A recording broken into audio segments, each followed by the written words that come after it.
말을 합니다.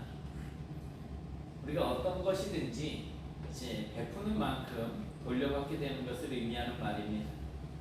오늘 말씀을 보니까 하나님께서 우리에게 베푸신 것들이 있습니다. 성경은 이렇게 하나님께서 죄인인 우리에게 주신 것을 은혜, 이것도 선물이라고 그렇게 표현합니다. 하나님께 선물을 받고 싶으신가요? 별로 선물을 받고 싶은 생각이 없으시죠? 제가 주는 선물은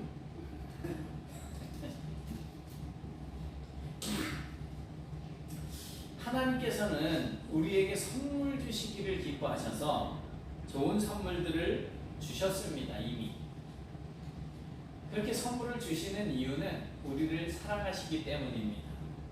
그래서 우리는 오늘 본문을 통해서 하나님께서 우리에게 주신 은혜가 무엇인지를 알 수가 있습니다.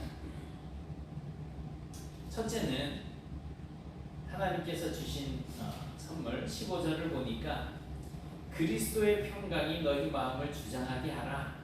너희는 평강을 위하여 한 몸으로 부르심을 받았나니 너희는 또한 감사하는 자가 되라고 말씀을 하고 있습니다. 그리스도의 평강이 우리의 마음을 주장하게 하라. 그렇다면 하나님께서 우리에게 주신 게 뭐예요? 그리스도의 평강입니다. 주께서 주신 평강이 우리의 마음을 주장하게 하라. 이 평강을 위해서 우리를 이 네트교회로 불러주셨다는 것입니다.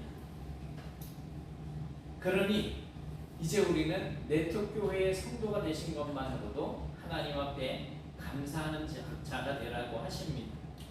아까 또 이렇게 또 김장 막 그냥 양념을 버무리고 누가 했는지 모르지만 아는 아버사님 어디 가셨어요? 켰어요. 안 켰어요. 자르는데 보니까 허옇게 나오니까 누가 이렇게 발랐냐고 그러고 가만 보니까 사모님 양념을 안에다가 안 집었는데 겉에만 슬슬 바르고 지나가는 거예요. 근데 그게 또 우리 김치통으로 들어갔죠? 어머, 그래 거기다 보충하려고 많이 들어야 그랬더니 또 많이 넣으면 텁텁해요 또 이래시더라고요. 그래서 너무 많이 바르지 말라고 또 저는 옆에서 그렇게 모여가지고 막 그냥 희희낙낙 하나님의 은혜를 나누고 교회를 위해서 뭔가 하고 그걸 가지고 서로 나눌 생각을 가지는 이런 마음들, 그게 너무 기쁘고 좋고 하는 이런 모습들이 다 그리스도의 평강에서부터 나오는 것들이라는 거죠. 평강이라는 것이 뭘까요? 평강. 국어사전을 뒤져보니까 걱정이나 탈이 없는 것이라고 설명을 해주고 있습니다. 걱정이나 탈이 없는 것. 그러니까 마음이 평안하고 몸이 건강하다면 뭐가 더 바랄 게 있겠습니까? 더 바란다면 욕심이지요. 마음이 평안하면 뭐 거기에서 더 나갈 게 뭐가 있겠습니까? 비록 가난하고 뭐 남들이 보기에는 못 산다고 하더라도 거기서 내가 평안한데 뭐 더 가진들 만약에 더 바라는 것이 있다고 한다면 내가 뭔가 바라는 것이 있는 만큼 부족하다는 거예요. 그리고 뭔가 내가 불만족스럽다는 거예요. 그러니 나는 몸이 건강하고 마음이 평안한데 그래서 나는 그리스도의 평강을 가지고 있다고 생각을 하고 있는데 바라는 게 있어. 불만족스러워. 욕심이 자꾸 생겨. 이거는 내가 가지고 있는 평강이 가짜 평강입니다. 누군가에게 뭔가를 부탁을 해. 그건 내가 부족한 게 있으니까 부탁하는 거잖아. 부탁을 했어요. 그 내가 받았어. 그만큼만 딱 받으면 되는데 아니 하나 더 줘. 요건 욕심이라는 거. 보통 우리가 소원하는 것이 이루어졌거나 원수가 망하는 것을 봤을 때 내가 진짜 저거 진짜 뭐 이런 어떤 그런 사람이 쫄딱 망했어 갑자기. 그러면 흔히 하는 말이 있어요. 무슨 말을 할까요? 이제는 죽어도 여한이 없겠다. 이런 말을 한단 말이에요. 뭔가 나에게 만족한 것이 있어요. 평강함을 누리고 있어요. 그럼 이제 나는 나는 이제 됐어. 난 이제 죽어도 돼. 라고 하는 그러한 말을 할 수가 있다는 거예요. 그런데 정말 그렇냐는 거예요. 정말. 자식이 잘 돼서 이 자식이 정말 훌륭한 사람이 됐어요. 더 바라는 것이 없을까요? 이 아이가 좋은 대학 나와서 좋은 직장 취직을 하고 그러면 내가 더 바랄 것이 없다 그랬는데 좋은 직장 취직하고 나면 또 뭘 바래요? 결혼. 그 결혼을 하면 끝나야 되는데 또 뭘 바래요? 자식, 손주를 안고 싶어 하는 거예요. 손주 제로 봐야죠. 나를 괴롭히던 원수가 망하거나 죽었는데 정말 더 바라는 것이 없을까요? 이제 나를 괴롭히는 인간이 사라졌는데 더 편안하게 남은 생, 더 잘 살아야죠. 그러니 이제는 죽어도 여한이 없겠다는 건 거짓말이에요. 어느 순간인가 내가 가지고 있는 이러한 평안함, 가끔 그 영화나 드라마 같은데 이래 보면 갑자기 막 좋은 남자를 만나고 좋은 이제 막 만나고 막 행복한 일이 가득하면 사람이 어떻게 해요? 불안해하잖아요. 왜? 이 행복이 언제 깨질지 몰라서 불안해한단 말이에요. 두려워. 그래서 마음을 졸입니다. 이게 세상에서 누리는 평안의 실체예요. 세상이 주는 평안이라고 하는 것은 바로 그렇습니다. 평안한 것 같은데 불안해, 초조해. 그런데 하나님께서 주시는 평강은 그러한 평강들도 포함이 되지만 아주 특별한 평강이 있습니다. 바로 그리스도의 평강입니다. 그리스도의 평강, 즉 주님께서 지금 누리고 계시는 그 평강을 우리에게 주신다는 겁니다. 주님이 지금 하나님의 우편에 앉아 계셔서 우리를 위해서 기도하고 계신단 말이에요.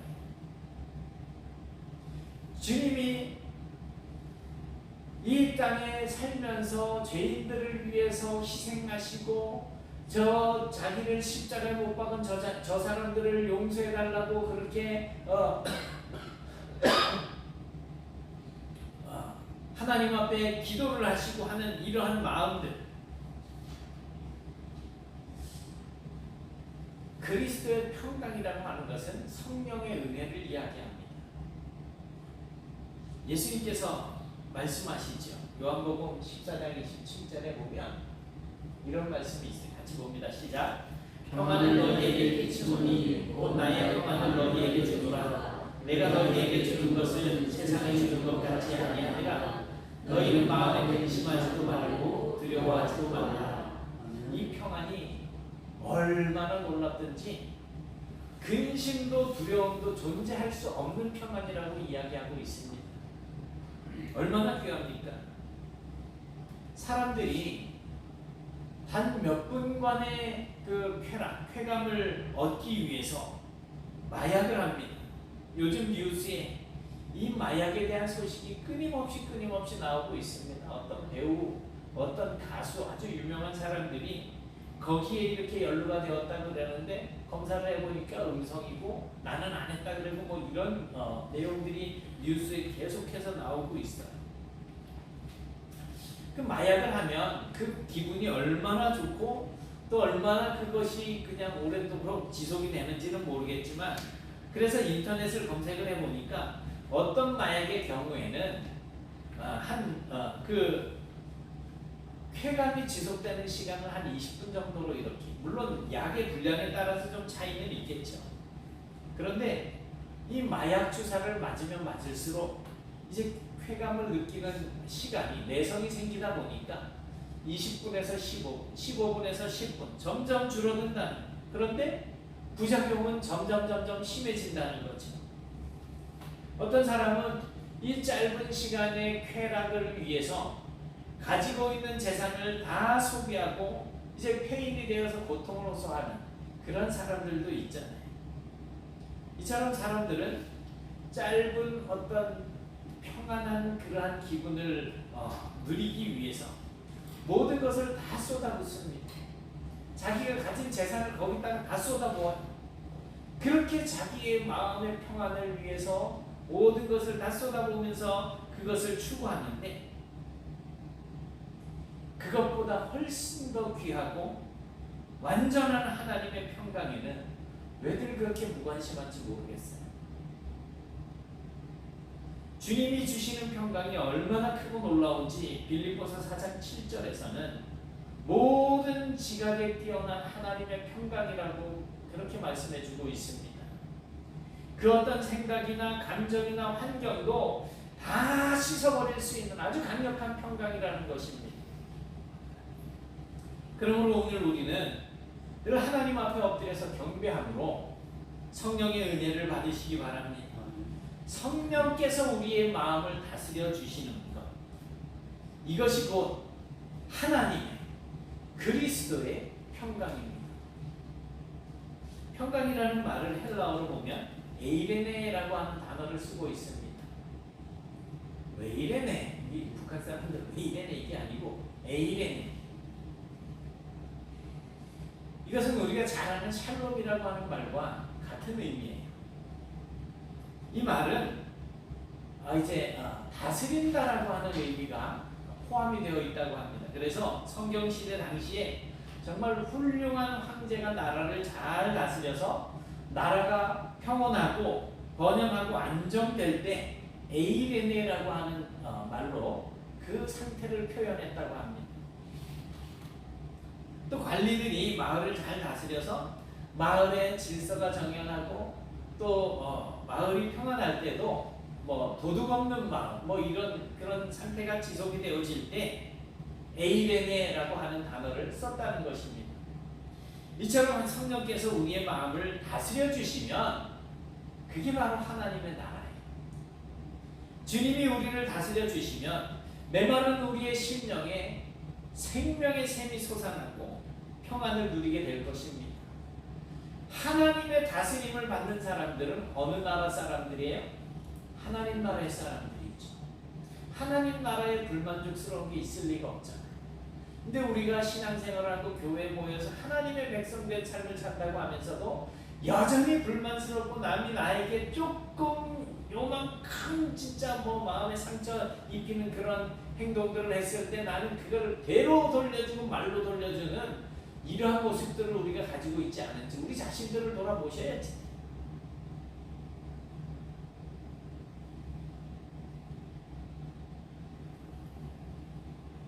예수님께서는 사마리아 여인 우물가에서 만나가지고 그 배에서 생수의 강이 흘러 넘칠 것에 대해서 말씀하고 있잖아요. 성령께서 주시는 다스리심, 성령으로 말미암는 평강에 대해서 말씀하시는 것입니다. 바로 이 그리스도의 평강은 하나님과 화평한 사람들에게만 주어지는 특권이에요. 하나님과 화평한 사람들에게. 나는 하나님과 화평한데요? 근데 하나님이 내 얼굴 앞에 짠 하고 나타나시면 기쁠까요? 무서울까요? 무서울까요? 기쁠까요? 기뻐요? 우리가 죄 있는 모습으로 하나님을 보는 순간 우리는 끝났어요.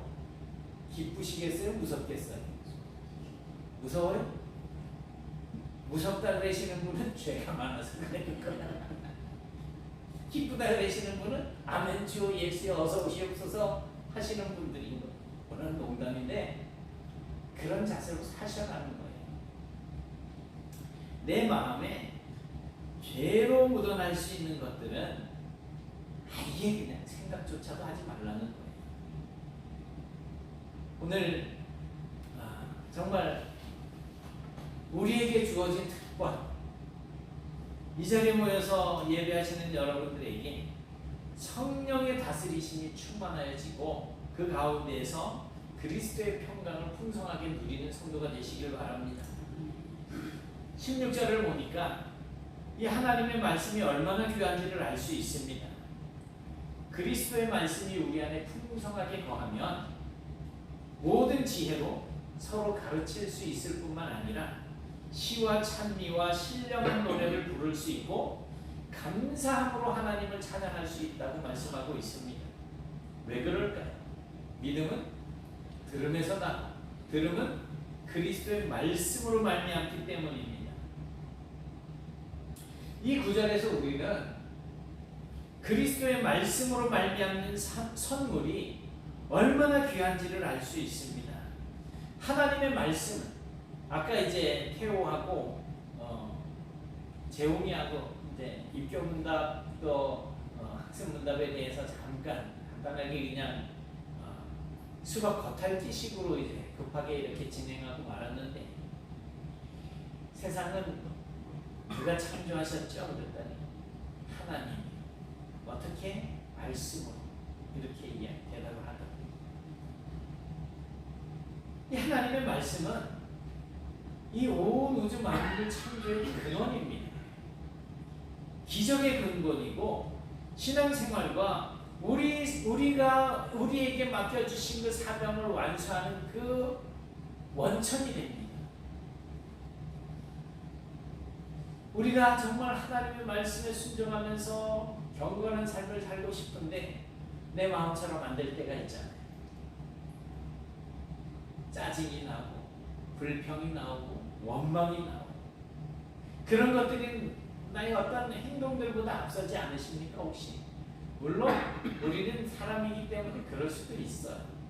그런데 그것이 자꾸 자리를 잡아서 내 심령이 불안해지고 한다면 먼저 말씀으로 돌아가야지 됩니다. 말씀으로. 말씀에서 은혜를 받으셔야지. 거기에서부터 우리의 은혜 생활이 시작이 되어집니다. 말씀에서 벗어나게 되면 겉도는 신앙생활을 할 수밖에 없어요. 하나님이 원하시는 것이 뭔지 알지 못하잖아요. 찬양도 좋고 기도도 좋은데 그 기본이 말씀이라는 거예요. 하나님께서 모세에게 너는 노래를 지어서 나를 증명하게 하라. 내가 한 일에 대해서 증거가 되게 하라고 이렇게 말씀을 하십니다. 자, 그런데 모세가 율법을 기록을 하고 그걸 노래로 지어 만들었어요. 그렇다면 우리도 찬양에 앞서 하나님의 말씀을 아는 게 더 중요하고요. 기도하기 전에 하나님의 말씀을 알아서 기도를 해야지 되는 거예요. 말씀을 모르면 그냥 허공을 치는 기도할 수밖에 없잖아요. 내 욕심, 내 생각이 나오는 그런 내가 바라는 것들을 구할 수밖에 없잖아요. 말씀으로 돌아가야 됩니다. 하나님의 말씀의 의미를 모른다면 진정한 찬양을 드릴 수가 없습니다. 하나님의 말씀을 모른다면 진정한 하나님의 뜻을 구할 수가 없습니다. 하나님의 뜻이 이루어지기를 구하는 것이 기도예요. 혹시 제가 나중에라도 기도가 뭡니까? 라고 질문을 던지면 하나님의 뜻이 이루어지기를 구하는 것입니다 라고 대답하시면 저의 입장에서는 100점 드려요. 그런데 하나님의 뜻이 무엇인지 알아야 하나님의 뜻이 이루어지기를 구할 수 있잖아요.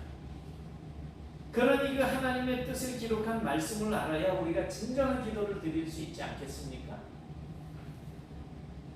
그리고 하나님의 약속의 말씀을 붙들고 기도할 때 응답도 받을 수 있는 거잖아요. 요한복음 14장 14절에 보니까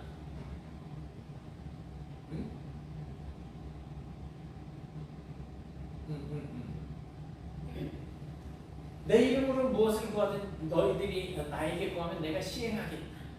이렇게 말씀하고 요한일서 5장 14절 같이 보실까요? 시작. 그를 향하여 우리가 가진 바 담대한 이것이니 그의 뜻대로 무엇을 구하면 그것이시리라. 우리가 예수님의 이름으로 하나님 앞에 기도할 때 예수님이 그것을 시행하신다고 약속을 하시지만 제자들을 통해서 우리에게 알려주시는 것은 하나님의 뜻대로 무엇을 구해야 된다는 거예요. 그러니까 하나님의 말씀은 믿으면 믿는 만큼 나에게 복이 되어서 돌아온다는 거예요. 왜? 기도할 거리가 많아지니까. 과연 나는 하루에 얼마나 성경을 가까이 하고 계십니까? 나는 성경을 얼마나 알고 성경을 얼마나 믿고 있는가? 그것이 나의 믿음의 척도가 됩니다. 성경은 거짓말하지 않습니다. 정말 성경 말씀을 붙들고 기도했는데 응답이 없다? 저한테 와서 따지세요. 내가 기도했는데 응답이 안 되는데요? 도대체 어떻게 된 겁니까? 저는 책임질 수 없겠지만 그 일어날 수 없는 일이 왜 일어났는지 저도 좀 알고 싶다고. 하나님의 말씀을 붙들고 기도하면 반드시 시행해 주시겠다고 약속을 하셨는데 약속의 말씀을 붙잡고 기도하고 있는데도 응답이 안 되어진다면 저도 그게 알고 싶어요. 어떻게 그럴 수 있는지. 그러니 오늘부터라도 하나님의 말씀인 성경을 보고 들으심으로써 하나님의 말씀으로 여러분의 심령이 충만해지기를 기원합니다. 이 말씀은 하나님께서 우리에게 주신 선물입니다. 그리고 이제 17절을 보니까 또 무엇을 하든지 말에나 일에나 다 주 예수의 이름으로 하고 그를 힘입어 하나님 아버지께 감사하라 그랬어요. 우리에게 주신 것 세 번째, 그리스도의 이름입니다. 주 예수의 이름으로 하라고 하십니다. 주 예수의 이름으로. 남녀가 결혼을 해서 부부 생활을 함에 있어서도 주 예수의 이름으로 하라는 그 뒷부분에 쭉 나와요. 본문 뒷부분. 주 예수의 이름으로 말하고 행동하라는 거예요. 자식들이 부모를 섬기는 일에 있어서도 예수님께서 우리를 위해서 행하신 일들을 생각하면서 주 예수의 이름으로 말하고 행동하라는 것입니다. 부모가 자녀를 양육하는 일에 있어서도 예수님의 이름을 힘입어서 말하고 행동하라는 것입니다. 직장생활을 함에 있어서도 눈 가리고 아웅하지 말고 주 예수의 이름으로 주를 두려워하는 마음으로 성실하게 행하라고 그렇게 말씀하고 있습니다. 예수의 이름이 왜 최고의 선물일까요? 누구든지 주의 이름을 부르는 자는 구원을 얻으리라. 그렇게 말씀하고 있잖아요. 사람이 자기의 이름으로는 물론이고 세상의 그 어떤 이름으로도 구원받을 수 없어요. 천국에 갈 수 없어요. 오직 예수님의 이름만이 우리의 구원이 됩니다. 그리고 바로 주 예수의 이름으로 하는 일만이 하나님 나라의 일이 되기 때문에 예수의 이름이 우리의 최고의 영적 무기가 되는 것입니다. 예수님은 자기의 이름을 얼마든지 사용하도록 그 이름을 우리에게 주셨습니다. 내 이름으로 무엇이든지 내게 구하면 내가 행하리라. 정말 신나지 않으십니까? 내가 예수님의 이름으로 무엇을 구하면 행한다는 거예요. 우리가 잘 아시는 말씀 중에 베드로와 요한이 기도하기 위해서 성전으로 올라가다가 미문에 앉아있는 날 때부터 걷지 못했던 그런 거지를 만나게 됩니다. 그런데 이 거지가 구걸을 할 때에 우리가 가진 것은 없는데 은과 금은 내가 없지만 이라고 하면서 내가 가진 것을 너에게 주겠다라고 말씀하면서 그 거지를 일으키는데 그 거지를 일으킨 사건도 바로 예수의 이름이 일으킨 기적입니다.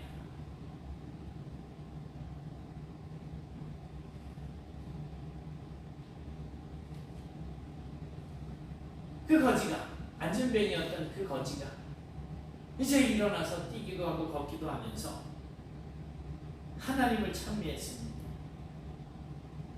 우리가 예수님의 이름을 힘입어서 손해볼 것 없습니다. 사랑하는 성도 여러분, 하나님께서는 만세 전부터 예비하신 그 복을 예수 그리스도 안에서 누리도록 해주셨습니다. 우리가 하나님의 복을 누리는 것은 오직 예수 안에서입니다. 그래서 우리가 예수를 잘 믿으면 그 복을 누린다는 말씀입니다. 이제 우리가 우리에게 주신 예수의 이름으로 하나님의 선물을 많이 누리는 것이 하나님을 기쁘시게 하는 거예요. 주 안에서 우리가 많은 복을 누리는 것이 하나님을 기쁘시게 하는 것이라는 사실을 아셔야지. 나 너무 힘들어요. 힘들죠. 안 힘든 사람이 누가 있어요? 물론 사람들마다 상대적으로 차이는 있을 수 있어요. 상대적으로 누구는 이만큼 힘들고 누구는 요만큼 힘들고 그 차이는 있을 수 있지만 힘들지 않은 사람은 없어요. 그런데 그런 상황 속에서 욥을 비교해 보자면 욥은 정말 힘들어도 그렇게 힘들 수가 없잖아요. 자식 잃었지, 재산 잃었지, 자기 몸 다 망가졌지, 친구들이라고 셋이 와가지고 자기를 비난하면서 너는 죄인이야, 너 네 죄 때문에 네가 이 심판을 받고 있는 거야, 괴롭히지, 아주 죽었으면 좋겠는 거야, 무덤 속에 들어가 있으면 아주 편안할 것 같은 그런 마음이 드는 거예요. 그런데도 욥이 하나님을 향한 믿음을 흐트러뜨리지 않습니다.